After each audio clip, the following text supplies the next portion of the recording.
Chapter 6, text number 38.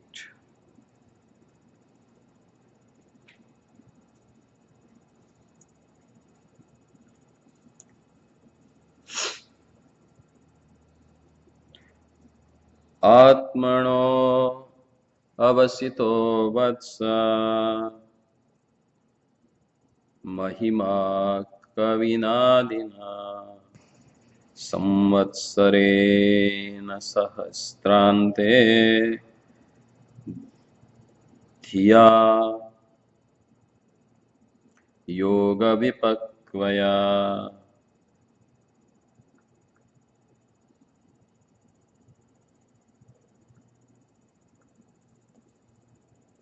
Atmano vavasito vatsa mahima kavinadina samvatsara sahasrante dhiya yoga vipakvaya. O my son, the original poet Brahma, after mature meditation for 1000 celestial years,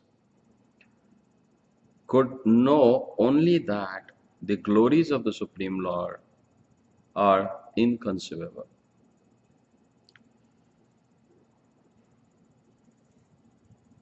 There are some froggish philosophers who want to know the Supreme Soul by means of philosophy and mental speculation. And when the devotees who are to some extent in a knowledge of the Supreme Lord admit that the glories of the Lord are inestimable or inconceivable, the froggish philosopher adversely criticized them.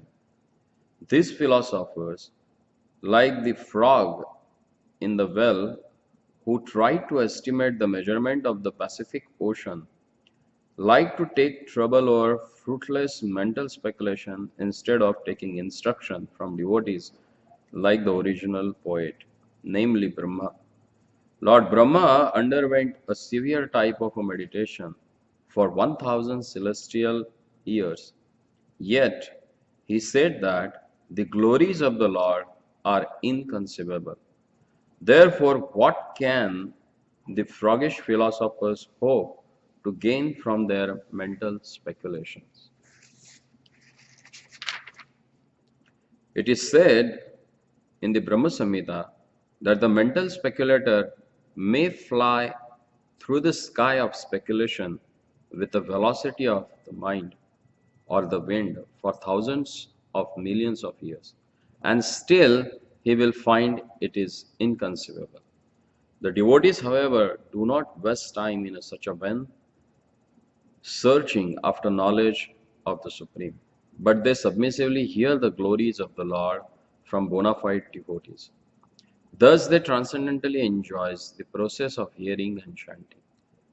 The Lord approves of the devotional activities of the devotees or Mahatmas, and he says, Mahatmanastu mam partha devim prakritim ashrita bhajanti ananya manaso jnatva bhutadim avyayam satatam kirtayanto mam yatantasya dhrudavratah namasantansya mam bhaktya nityayukta upasate.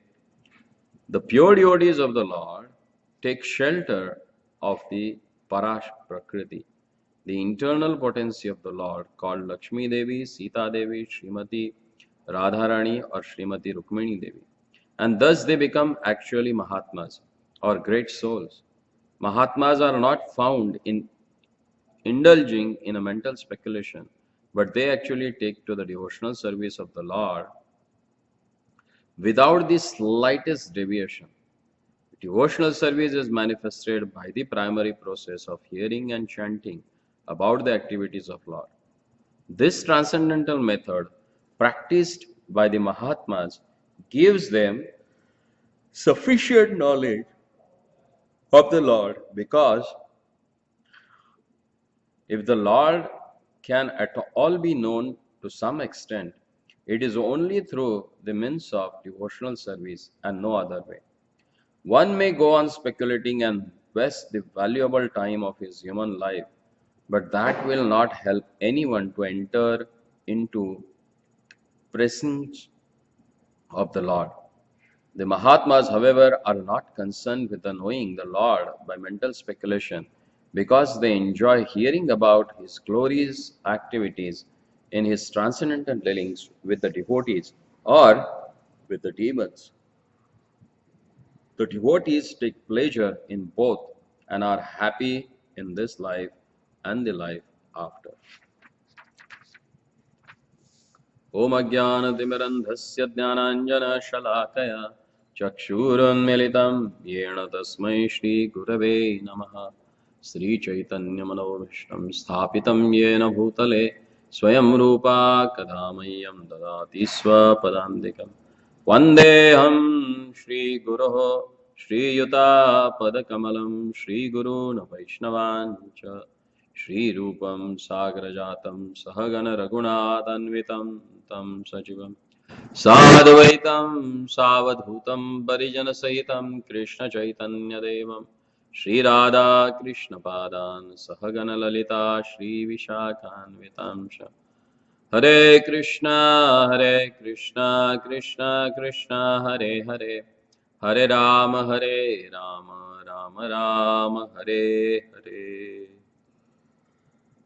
आत्मनो अवसितो वत्स महिमा कविनाद आदिना संवत्सरे सहस्रांते धिया योग विपक्वया। O my son, the original poet Brahma, after mature meditation for 1000 celestial years, could know only that the glories of the Supreme Soul are inconceivable.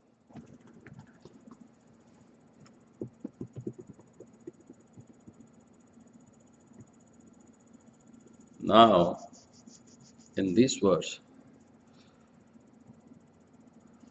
Maitreya Rishi is explaining to Vidurji.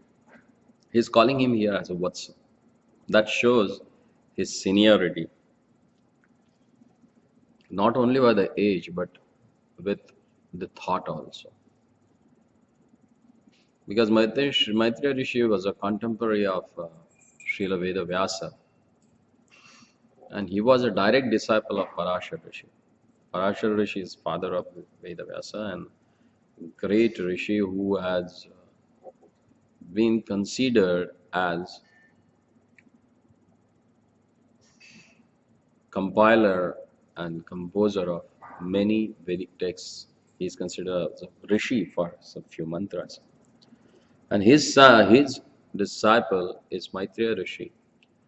And Vidur, when he glorified him in previous chapters, he called him as a Agada Bodham. Agada Bodham means whose knowledge is not fathomable, who has a deep knowledge of Vedic text. And such a person, now he's explaining, look at the flight of Lord Brahma, who is considered as a Adi Kavi. The word Kavi means scholar or very much educated in a Vedic system. And among such a scholar, the topmost scholar is Brahmaji. He is considered the Adi, means the first and foremost scholar of Vedic text.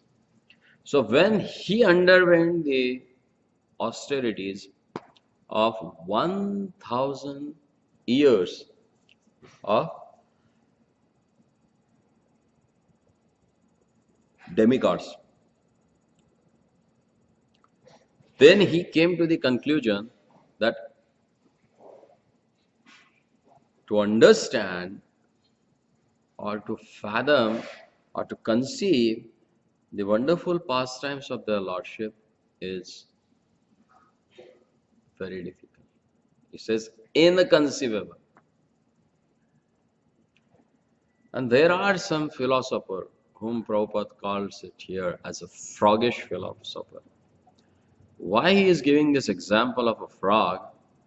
Because generally, if you see frog, he is restricted himself to at some particular area only. And Prabhupada gives one analogy in the other place. He says that Once there was one frog from the ocean. He came to the well. And when he came to the well, there was another frog. And he asked him, from where you have come? Then that frog from the ocean, he told him that actually I came from the ocean. Then he said, how big is that ocean? Then the ocean frog, he told him that it's very huge and unlimited. But still, this frog, who was staying in the well, whom we can call as a Kupamanduk, this Kupamanduk started asking him, how big is? Like this, like this, like this, like this, like this. Then he started jumping from one corner of the well to another, and he was asking this much. Then he said, no, it's not possible. So same way, this mental speculator or the people who are behind the impersonal realization of the God and who wanted to attain Brahmajyoti through the Jnana Yoga or by reading and accumulating all the Vedic knowledge, they are like these froggish philosophers. With their limited senses, whatever philosophy they have understood, they can't understand their Lordship through that philosophy. As Lord Himself says in Bhagavad Gita, na jnani na tapasa yatne na dhani na karmaha. You can't understand their Lordship by yajna, dana, tapa, karma. Then how to understand their Lordship? It's said that bhaktyato ananya shakyaha aham evam vido arjuna. Not by the jnana, not by the yajna, not by the other methods or karma kanda that you can accept in your life and you can understand their Lordship. Lord clearly says here that bhaktyamam abhijanati yavan yachasmi tattvata. If you wanted to know me tattvataha as it is, then you should render devotional service to me. And that's the essence of all Vedic scripture. If you read Bhagavad Gita, the crucial verse of Bhagavad Gita as explained in the 18th chapter, where Lord concludes the whole knowledge, He says that Sarva Dharmana Parityajya Mam Ekam Sharanam Vraja. Mam Ekam. Most important thing that the word used there, Ekam. Only if you take a shelter of the Supreme Personality of a Godhead, then you will get delivered from this material world. And to take that shelter of their Lordship, how to take that? One has to follow the path which is established by the Mahajanas, or who are called as the Mahatmas. And who are they? Prabhupada writes here, he quotes it from the 9th chapter of Bhagavad Gita, text 13 and 14. He says, Mahatmanas tumam partha daivim prakritim ashritaha bhajanyam ananya manaso nyatva bhutadim abhyayam. The two things, they are most important, it is used, that who takes shelter of Daivi Prakriti and who serves the Lord with Ananya Manasaha. Ananya Manasa means without deviating his mind to anything else. He totally dedicates his whole life and everything for the service of the Lord. So what is this Daivi Prakriti? So Prabhupada, he explains here in the purport, he says that Daivi Prakriti means the internal potency of the Lord. That is Lakshmi Devi, Sita Devi, Srimati Radharani, or Srimati Rukmini Devi. If someone takes shelter of them, by their blessing, it's possible for us to know their Lordship. Satatam kirtayanto mam yatantasya dhradavrataha namasantansha mam bhaktya nityayukta upasate. So what that Mahatma does? Satatam kirtayanto mam. He always chant the holy name of their Lordship. And how he does that? Dhradavita. with a strong faith. Namasantyan Shamam Bhaktya Nitya Yukta Upasana. And he always offers his pranam to their Lordship. That's his devotee. So, even Brahmaji, who performed 1000 celestial years, actually, our 1 year means 1 day of demigods. And such a 1000 years of demigods, Brahmaji performed austerities. And ultimately, what he came to know? That it is inconceivable to understand their Lordship through knowledge.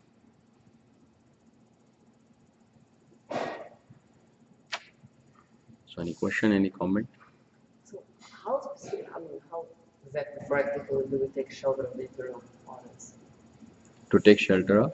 Of the internal bodies. Like how, practically, how do we, like you said, serve the Lord and take shelter of the internal potency, right? Yeah, internal potency of the How Lord. do you, like, specifically, how does it work? See, the one way that has explained by our previous acharyas to take shelter of them, to offer prayers. If you pray them, if you offer prayers to them, they respond. Then they decide that how they have to use it for in Krishna's service. Okay, just another question. So, like, before we start chanting, right? Like, we offer, the Nam mantra, offer mantra to Srila Prabhupada, then to Lord Chaitanya. So, why is that we don't offer any mantra to, well, I guess it's included in the Hare Krishna mantra, right? But why is there You not? have question and you have answer also. Okay. Well, sometimes, you have to.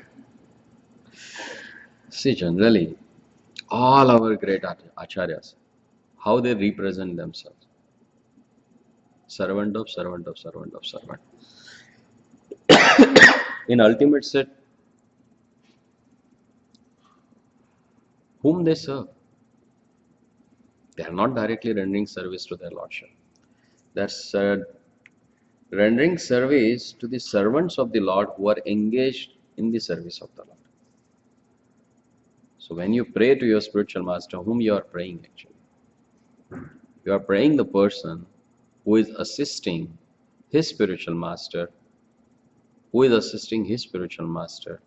and ultimately the main person from whom all offshoots has come. He is engaged in some of the servants of the Lord who are engaged to serve their Lordship. So ultimately, without taking their shelter, they're taking shelter of the internal potency of the Lord. It's not possible. Outwardly, we think that I'm just praying to Prabhupada. You are just praying to Prabhupada. You are not just praying to Prabhupada. When you pray to Prabhupada, he gives it further. He never keeps that things with him. And that's the proper way of delegation, the things.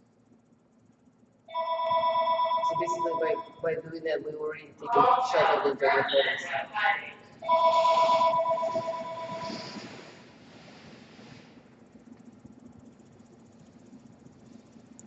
Vande Guru Parampara. Why we say that? In real sense, Narada Bhakti Sutra says, who are the real gurus? Gopikas. Now, parampara, they all like manjaris, right?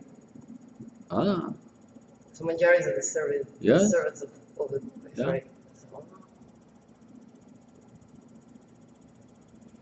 Internal potency of the Lord, she is always dedicated herself in the service of the Lord. And if you take shelter of her, she will engage you in the service of the Lord. Make some sense? Okay. Hare Krishna. Srila Prabhupada ki